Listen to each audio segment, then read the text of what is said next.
So today's read aloud is Miss Nelson is Back by Harry Allard and James Marshall.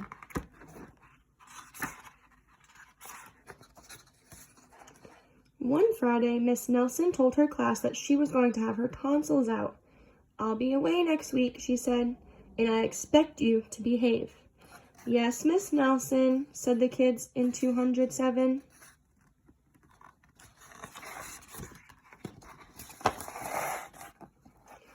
But at recess, it was another story. "Wow," said the kids. "Miss Nelson is away. We can really act up." "Not so fast," said a big kid from 309. "Haven't you ever heard of Viola Swamp?" "Who?" said Miss Nelson's kids. "Miss Swamp is the meanest substitute in the whole world," said the big kid. "Nobody acts up when she's around." "Oh," said Miss Nelson's kids. "She's a real witch," said the big kid. "Oh," said Miss Nelson's kids. "I'll just bet you get the swamp," said the big kid.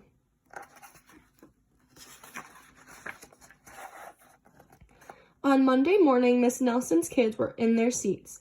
They were very nervous. Some of them had not slept well all weekend. "If we get the swamp, I'll just die," said one kid, and they heard footsteps in the hall. Slowly the knob turned, and the door opened.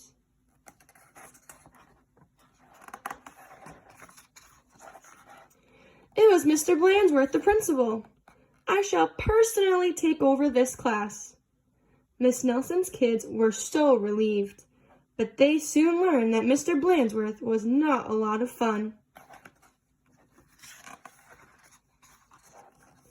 All morning, Mr. Blansworth tried to amuse the class with his corny card tricks. "Oh, brother," said the class. That afternoon, Mr. Blansworth showed the class his favorite shadow pictures. "This is kid stuff," said the class. The next day, Mr. Blansworth demonstrated his favorite bird calls. They were not a success. And for 2 days, Mr. Blansworth showed slides of his goldfish, Lucille. Miss Nelson's kids had never been so bored. While dusting erasers in the schoolyard, 3 of the ringleaders of 207 discussed the situation. "Something will have to be done," they said. "We must get rid of Blansworth." And they hatched a plot. After school, they painted and sewed and borrowed some old clothes, and they practiced some very difficult stunt work in the backyard. The next day, they weren't in class. "That's too bad," said Mr. Blansworth. "They'll miss all the excitement." Mr. Blansworth was about to show the class his collection of ballpoint pens from all over the world when someone came to the door. Slowly the knob turned and the door opened. "Oh, look," said the class, "Miss Nelson's back." A tall and lumpy Miss Nelson tottered into the room. Mr. Blansworth was surprised. "You're back sooner than we expected," he said. The tall and lumpy Miss Nelson didn't speak. Said the kids. "Her throat must still be sore." "Are you sure you're well enough?" said Mr. Blansworth. "She's sure," said the kids. "Well, in that case," said the principal, "I'll be getting back to the office. Nice to have you back, Miss Nelson." And he left the room. "Hot dog," cried the class. "We got rid of Blansworth. Now we can do just as we please." And at the stroke of 10, the kids from 207 left the building. No one stopped them. They went straight to the movies where they saw the monster that ate Chicago twice.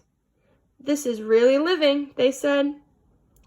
Afterward, they went to Lulu's where they stuffed themselves silly, but soon they made a serious mistake. Heading back to school, they passed Miss Nelson's house. Miss Nelson couldn't believe her eyes. "Those are my kids," she said in a scratchy voice. "What are they doing out of school, and who is that with them?" Miss Nelson telephoned Mr. Blansworth to see what was going on. "You're not Miss Nelson," said Mr. Blansworth.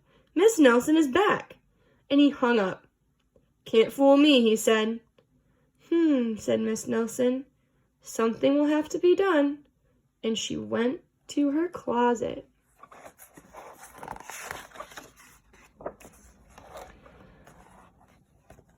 Back in 207, Miss Nelson's kids were spending an agreeable afternoon. They were pleased with themselves. We should do this more often, they said. They did not notice the figure out in the hall. Slowly, the knob turned, and the door opened.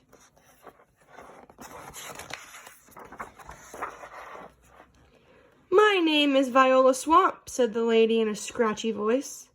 "Yipes!" cried the kids. "The swamp!" "That's right," said Miss Swamp, "and I'm here to whip this class into shape. Get back to those desks on the double." The kids did as they were told. The big kid from 309 was certainly right. Miss Swamp was a real witch.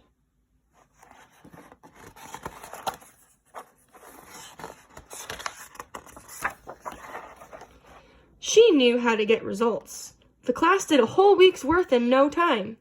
"We shouldn't have gotten rid of Blandsworth," they said. "Pipe down," said the Swamp, or... Just then, something under a desk attracted her attention. It was a mask. "Ha-ha," said Miss Swamp, "so that's your little game." And she tried on the mask just as Mr. Blandsworth stepped into the room. "Miss Nelson," said Blandsworth, "I'm of the opinion that someone has been impersonating you." "Uh-oh," whispered the kids. "You don't say," said Miss Swamp. "Probably just some kids acting up. I'm sure it won't happen again." And Mr. Blandsworth left.